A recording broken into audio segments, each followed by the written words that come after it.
Amigos, ¿qué tal? Stuart here from Spain Speaks. Today with a different video. This is the first lockdown interview video that I'm going to put out. The other day I sat down with Michelle. We had a chat on Skype. Michelle is a small business owner that lives on the Costa del Sol down there in Andalusia. And we had a chat about the current situation and how she has been handling it and what the general feeling's like on the Costa del Sol. Now, if anybody wants to participate in a similar type of video, there's a link in the description below and you can get in contact with me and we can have a chat about a possible interview. So check that out. Let's go to the interview. How are you? Hey, buenos dias. I'm fine. How are you? Everything going well? Well, as well could be expected, yeah. All right, good. How's life down in lockdown down there in the Costa del Sol? Oh, it's getting a little bit old, I got to tell you, but we're doing this for the good of man, aren't we? We are indeed. We are indeed. That's right, yeah. What I thought, Michelle, is we could probably get a little bit of your background just so people know a little bit about you, how long ago you came to live down there on the Costa. Right, well, I've been here 12 and a half years now.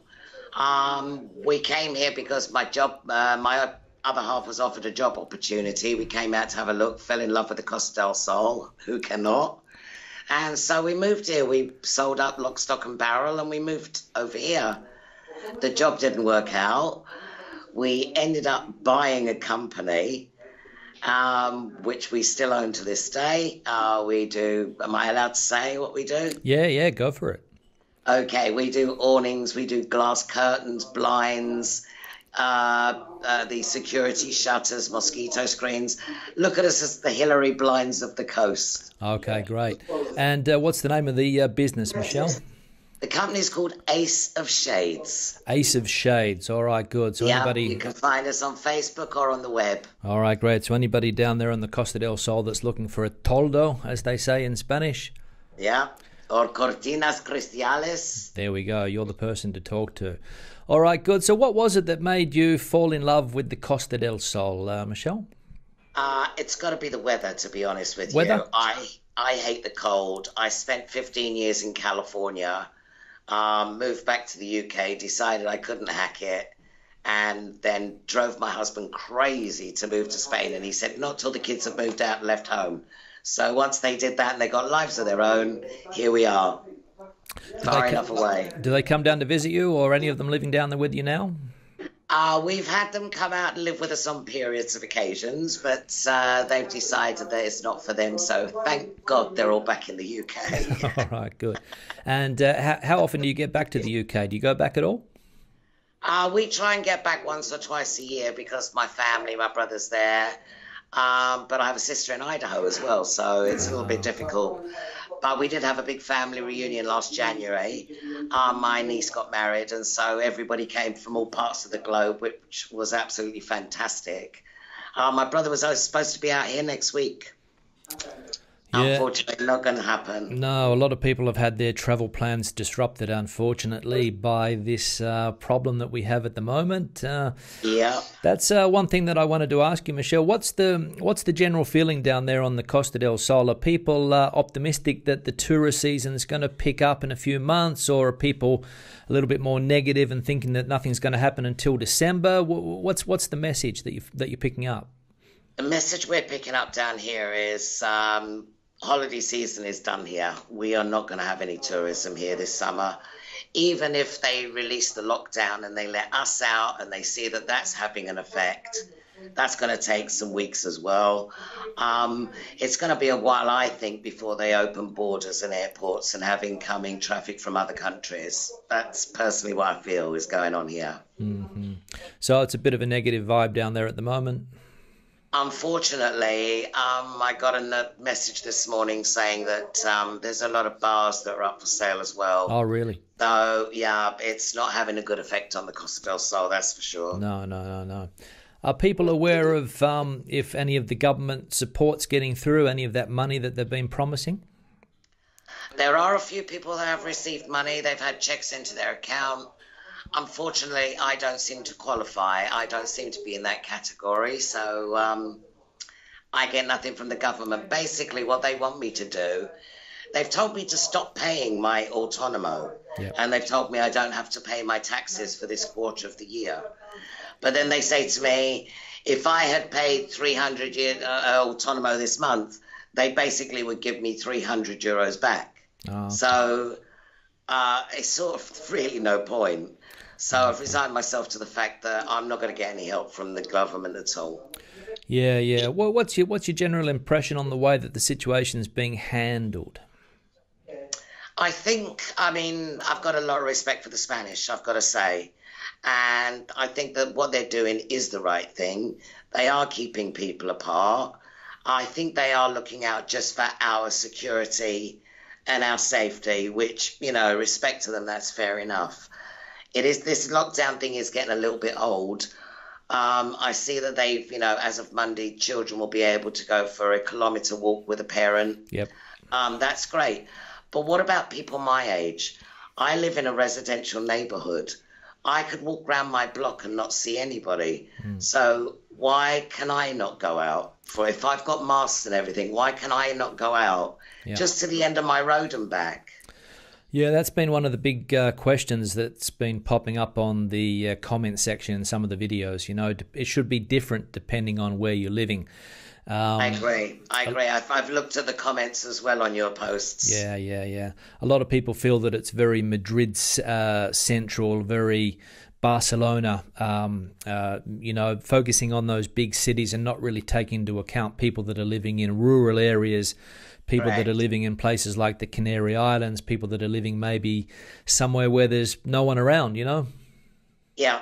Yeah, and I you know, my heart goes out because I have a friend in Barcelona who is living in an apartment on the 10th floor.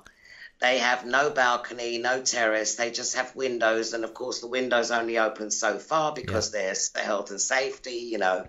They don't want people jumping out of buildings. Have you heard anything about the way the police are handling the situation? Has it been a bit heavy-handed? I don't think it's been heavy-handed. I mean, we do have the odd helicopter and drones and stuff going about, you know, making sure that people aren't flouting the law. For the most part, people aren't. People are being really good and taking, you know, good care of, you know, other people, their neighbours, stuff like that. So the social distancing has been going on. But obviously you get the odd few that, as you say, are not trustworthy enough. They think they're invincible and it doesn't apply to them. Yeah. But for the most part, no. I think people are doing their bit. Community spirit here is amazing. Absolutely amazing. Are you talking about community spirit just amongst the expat population, the English population, or in general? I think in general. I mean, I have friends on both sides. I have Spanish friends and I have English friends. So I've been messaging them. And I've gone back to this World War II mentality. I don't know if I was telling you about this, where I've actually been randomly calling people, especially people I know that are on their own, that are vulnerable. And it's nice for them to just hear a voice. They're happy just to hear somebody's voice during the day. Yeah. So we got to look out for people like that. I also run a ladies group who meet for coffee once a month for women who have just come to Spain, maybe don't know anybody, women that have just lost a partner and need some confidence, people who just need a plumber or an electrician. Yeah. And it's grown to about 50 women right now, and I make sure I try and keep in touch with all of them. Yeah. Now, I had a question on the in the comment section the other day about the Brexit situation. What's going on with that, Michelle? I mean, are people still allowed to come and live here, or is that a lot stricter now, or do you have to go through some type of a different residency plan? What's the situation? Firstly, I got to say, I must admit, I never thought I would miss Brexit. I really didn't, because of, you know, we had months and months and months of it. But as far as coming to live in Spain, unless you're self-supportive for a while, don't do it. Yeah. Don't do it, because it's going to cost you money to live here.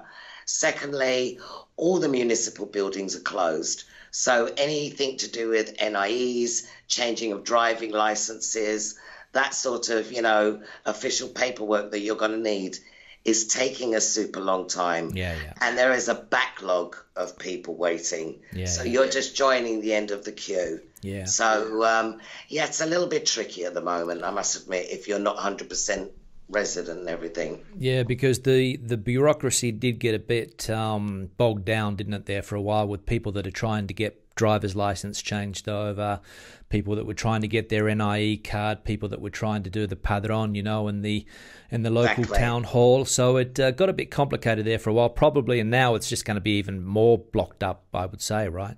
Oh, absolutely. Town hall in Mijas is closed. Yeah. So you can't go to the Mijas, you know, and you know what it's like if you try phoning any of these numbers, you know, unless your Spanish is pretty good. I mean, I'm not fluent, but I am pretty good. But there are some things they don't teach you in school. Yeah, yeah. And that's like dealing with the town hall or dealing with medical issues. Yeah, yeah. You know, but for the most part, yeah, you know, I don't call the police unless it's something absolutely necessary, and I do rely on sites that are factual. Please, guys, don't read the Daily Mail and things like that, because, you know, it's not a true picture of what is going on here.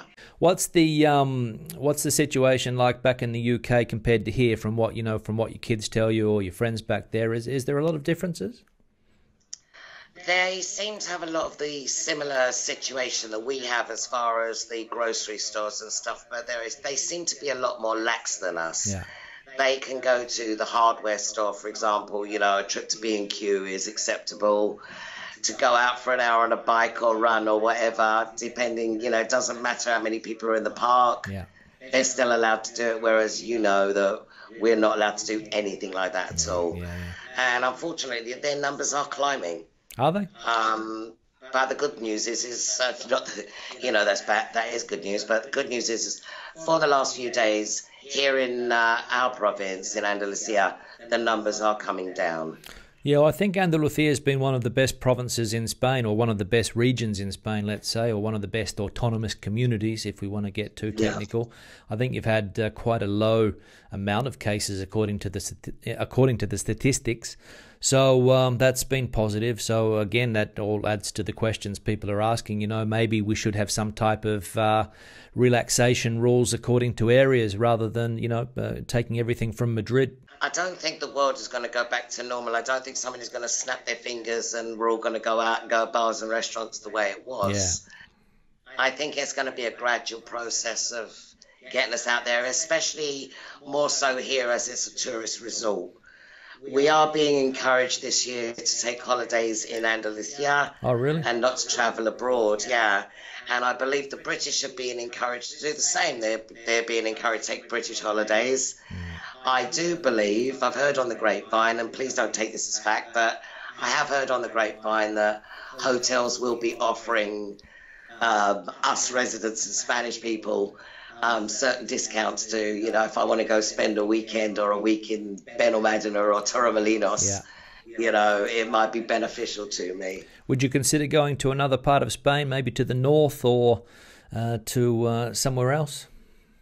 Sure. I mean, if it was, you know, far enough away, I'd do a weekend or something in Ronda, or I'm all for supporting local businesses as well at the moment. Yeah. You know, if there's little local delivery places that are delivering food, I do cook, don't get me wrong, I do cook, but when we do have a takeaway, I'm all for supporting local businesses. I just wish I could work. Yeah, I can imagine. That's what a lot of people want. A bit frustrated that they can't get in, they can't get back to work and get some income coming in. Oh, I'm losing money on this. I'm supposed to start a radio show for an English radio station, but I have a partner. We work as a couple, you know, and we can't seem to coordinate our show, so we're going to have to wait until we can both get together with the proper equipment. Okay, so there's no way to do it online? No, we've tried. We sound like we're in a tin can. Okay. We've tried. I think somebody's trying to get a choir up on Facebook of people that can't sing, which should be amusing. It should. So I have put my name down for that. Yes. I thought it might be a giggle. Well, that's it. Looking for ways to keep occupied. That's it, yeah. And to make people laugh. If you can make people smile in this day, you know, that's a good plus too. Absolutely. And what's the story with the local shops? Everything's working normally. The supermarkets, you know, are fairly well stocked. There's no problem getting things. Everything's getting through. Yeah, we've probably got no problems down here. I mean, whatever I've needed from the grocery store has not been probable. I mean, impossible. Um, I gotta say, toilet paper. What, there's none, or? The cheaper version is available. The good stuff that one prefers Okay. is it's not so available. So, all right, great. So, what does the future hold, Michelle? Do you think for a lot of the expat community, or the immigrant community, if you want to use that term? I get criticised for using the word expat a lot. Do you think a lot of people are going to reconsider living here after this, or they're going to be packing their bags and heading back to Ireland or Scotland or England or Wales? I think there's probably a few people on the Costa del Sol that are going to be headed back. The people that came to open bars and restaurants, and I can't stress this enough, please don't. Yeah. Please don't. If your dream is to come here and open a bar, you might as well bang your head against the brick wall, because we have a bazillion of them. Yeah. We do not need another bar. If you've got a niche product, or something that you're good at that we haven't got, come by all means. But for bars, restaurants, we really don't need any more. I think the long term is, God, hopefully we all get out of here and we all get back to business and everybody's safe and well and the numbers keep coming down. Yeah. Let's hope everything keeps dropping. Well, that's the main objective at the moment, right? To make sure that everybody gets through this safely, and then we can get back to some type of new normal, as they say, once the once we get through this virus stage. That's it.